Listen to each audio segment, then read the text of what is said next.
പാലാ കരൂർ ഗ്രാമപഞ്ചായത്തിലെ കരൂർ നെടുമ്പാറ ലിങ്ക് റോഡിൽ സ്വകാര്യ വ്യക്തി ഓവുചാൽ കെട്ടിയടച്ചതിനെ തുടർന്നുണ്ടായ വെള്ളക്കെട്ട് ഒഴിവാക്കാൻ നാട്ടുകാർ ഓവുചാൽ തുറന്ന സംഭവവുമായി ബന്ധപ്പെട്ട് പാലാ പോലീസ് കേസെടുത്തതിൽ പ്രതിഷേധിച്ച് ആക്ഷൻ കൗൺസിൽ രൂപീകരിച്ചു. കോട്ടയം ജില്ലാ പഞ്ചായത്ത് അംഗം പെണ്ണമ്മ ജോസഫ് യോഗം ഉദ്ഘാടനം ചെയ്തു. വഴക്കിലോ അല്ലെങ്കിൽ കേസിലോ ഒന്നും പോകേണ്ട ഒരു കാര്യമല്ല.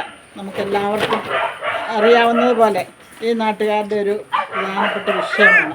അതിന് ഞങ്ങളെല്ലാവരും ഞങ്ങളോടൊപ്പം ഉണ്ടെന്ന് അറിയിക്കാൻ കൂടിയാണ് ഞങ്ങൾ ഇന്നിവിടെ എത്തിച്ചേർന്നിരിക്കുന്നത്.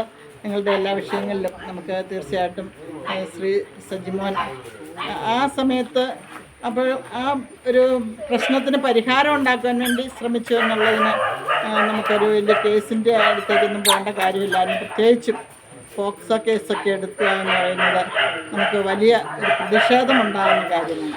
നമുക്കെല്ലാവർക്കും അറിയാവുന്ന വ്യക്തിയാണ് ശ്രീ സജിമോൻ മഞ്ഞക്കടമ്പിൽ. എനിക്ക് തൊട്ട് മുമ്പ് ജില്ലാ പഞ്ചായത്ത് മെമ്പറായിരുന്നു.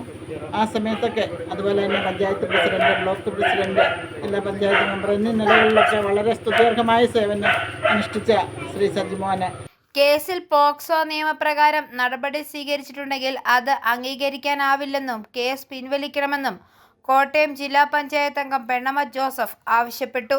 ഓവുചാൽ അടയ്ക്കാതെ പ്രശ്നത്തിന് രമ്യമായ പരിഹാരമുണ്ടാക്കുമെന്നും പെണ്ണമ്മ ജോസഫ് പറഞ്ഞു.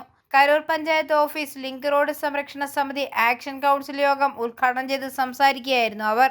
നൂറുകണക്കിന് ആളുകൾ പങ്കെടുത്ത യോഗത്തിന് ആക്ഷൻ കൗൺസിൽ കൺവീനറായി ബെന്നി ഇഗ്നേഷ്യസ് വെള്ളരിങ്ങാട്ടിനെയും ചെയർമാനായി സന്തോഷ് കുമാർ പോളക്കലിനെയും സെക്രട്ടറിയായി ലില്ലി ബെന്നി കൂട്ടപ്ലാക്കലിനെയും തിരഞ്ഞെടുക്കപ്പെട്ടു. യോഗത്തിൽ LDF, UDF ജനപ്രതിനിധികളായ ജില്ലാ പഞ്ചായത്ത് അംഗം Pennamma Joseph, Lalam block panchayat vice president Shailaja Raveendran, Ponad ward member Lalithambika teacher, Karoor ward member Linden Joseph, Ponad east Karayogam president Sathyan Polackal, action council convener Benny Ignatius Vellaringattu, chairman Santhosh Kumar Polackal, secretary Lilly Benny, Dominic Thomas Elippulikkattu, Saji Manjakkadambil തുടങ്ങിയവരും സംസാരിച്ചു. തുടർന്ന് ജനപ്രതിനിധികൾ എതിർകക്ഷിയായ അഭിഭാഷകന്റെ വീട്ടിലെത്തി ചർച്ചയും നടത്തി. ഓവുചാൽ അടയ്ക്കരുതെന്നും കേസുമായി ബന്ധപ്പെട്ട പ്രശ്നങ്ങൾ രമ്യമായി പരിഹരിക്കണമെന്നും ജനപ്രതിനിധികൾ ആവശ്യപ്പെട്ടു. കേസിലെ പോക്സോ വകുപ്പുമായി ബന്ധപ്പെട്ട നടപടി പിൻവലിക്കണമെന്നും അവർ ആവശ്യപ്പെട്ടു. ചർച്ചയ്ക്ക് ശേഷം ജനപ്രതിനിധികൾ ആക്ഷൻ കൗൺസിൽ ഭാരവാഹികളെയും കരൂരിലെ പൊതുജനങ്ങളെയും വിവരങ്ങൾ ധരിപ്പിച്ചു. i4A news Pala.